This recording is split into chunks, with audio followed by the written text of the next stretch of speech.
TDP కార్యకర్తలపై YCP నేతలు దాడులు చేస్తూ ఢిల్లీలో వీధుల్లో సిగ్గు లేకుండా మాట్లాడటం సరికాదని ఏపీ హోంశాఖ మంత్రి వంగలపూడి అనిత అన్నారు. గురువారం ఏపీ అసెంబ్లీలో ఆమె మాట్లాడుతూ జగన్ కు రెడ్ బుక్ గుర్తిస్తే నిద్ర పట్టడం లేదని ఆరోపించారు. రాష్ట్రంలో 36 హత్యలు జరిగాయంటూ ఢిల్లీలో జగన్ అబద్ధాలు చెప్పారని, హత్యకు గురైన వారి పేర్లు అడిగితే ఆయన చెప్పలేకపోయారని, అసెంబ్లీకి వచ్చి పేర్లు చెప్పే దమ్ము జగన్ కు ఉందా అంటూ హోంమంత్రి అనిత ప్రశ్నించారు. సాంఘిక శక్తుల గురించి అదేవిధంగా ఈ బ్లేడ్ బ్యాచ్ నియంత్రణ గురించి ఒకసారి మాట్లాడాలనుకుంటే లాస్ట్ 5 ఇయర్స్లో నేను చాలా సందర్భాల్లో చెప్పాను అధ్యక్ష, పోలీసు వ్యవస్థని పోలీస్ నిఘా వ్యవస్థని కూడా కంప్లీట్గా నిర్వీర్యం చేసే పరిస్థితి వచ్చింది అధ్యక్ష.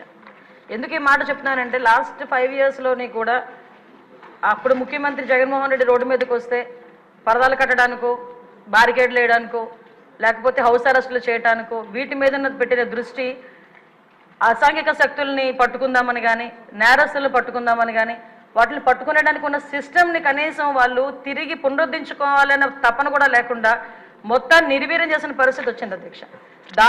దాని పర్యవేక్షణలో భాగంగానే ఈ 5 సంవత్సరాల్లోని కూడా ఇంచుమించుగా మనం ఒకసారి కంపేర్ చేసుకుంటే బిఫోర్ 2014 మనకి టోటల్ కేసెస్ ఈ బ్లేడ్ బ్యాచ్కి సంబంధించి ఈస్ట్ గోదావరిలోనే ఒక ఈస్ట్ గోదావరిలో చూసుకుంటే 133 ఉంటే 2014-19 అదేవిధంగా కంపారిజన్ 2014-19కి ఒక 400 ఉన్నాయి అధ్యక్ష.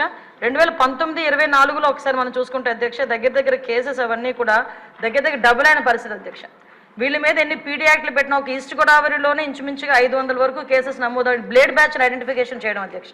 వీళ్ళే కాకుండా మనకి రాజమండ్రి అదేవిధంగా ఎన్టీఆర్ డిస్ట్రిక్ట్లోనే ఎక్కువ ఈ బ్లేడ్ బ్యాచ్ అనేది ఎక్కువగా ఐడెంటిఫికేషన్ అయి ఉంటుంది. వాళ్ళు ఇంచుమించుగా దగ్గర 2 కలిపి ఈ మొన్న 2019-24లో దగ్గర 825 మందిని ఐడెంటిఫికేషన్ చేయడం జరిగింది అధ్యక్ష. ఐడెంటిఫై చేయడం ఒక ఎత్తు అయితే వీళ్ళు నియంత్రించే సిస్టమ్ అయితే పోలీస్ డిపార్ట్మెంట్లో లాస్ట్ 5 సంవత్సరాలు లేదు అధ్యక్ష.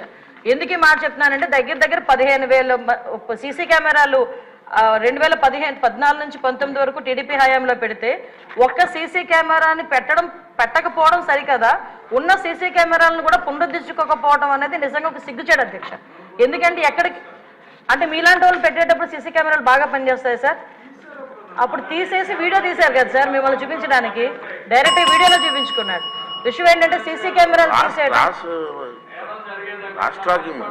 సీసీ కెమెరాలు పునరుద్ధరించుకోకపోవడం ఒక ఎత్తు అయితే కనీసం మనం ఒక క్రిమినల్ని పట్టుకున్న తర్వాత అతని క్రిమినల్ బ్యాక్గ్రౌండ్ మనం చెక్ చేయడానికి automated finger print identification system అని చెప్పి అది కూడా చంద్రబాబు నాయుడు గారి హయాంలో మనం పెట్టడం జరిగింది. దాన్ని కూడా డబ్బులు కట్టగా దాన్ని కూడా కంప్లీట్గా నిర్వీర్యం చేసిన పరిస్థితి అధ్యక్ష. అవే కాకుండా మనకి ఇంతకు ముందు ఏదైనా ఈ బ్లేడ్ బ్యాచ్ కానీ ఎవరైనా అసాంఘిక శక్తులు ఎక్కడైనా ఊర్లలో వెళితే ఆ హౌసెస్ దగ్గర కూడా మానిటరింగ్ చేసేవాళ్ళం అధ్యక్ష.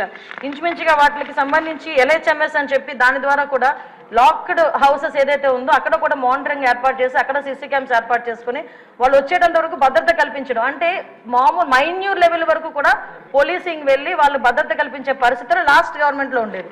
ఈ గవర్నమెంట్ ఎప్పుడైతే నిర్వీర్యం చేసిందో పోలీసు వ్యవస్థని మీరు అన్నట్టుగా మొత్తం అరాచక శక్తులు అసాంఘిక శక్తులు అరాచక శక్తులు అంటే ఇందాక మేడం గౌరవ ఎమ్మెల్యేగా చెప్పినట్టు ఎవరో బ్లేడ్ బ్యాచ్ అనో ఇంతకుముందు ఎక్కడి నుంచో వచ్చారు, పై దేశాల నుంచి వచ్చారు, పై రాష్ట్రాల నుంచి వచ్చారు, బీహార్ బ్యాచ్ అక్కడ బ్యాచ్ ఇక్కడ బ్యాచ్ అనుకునే వాళ్ళు.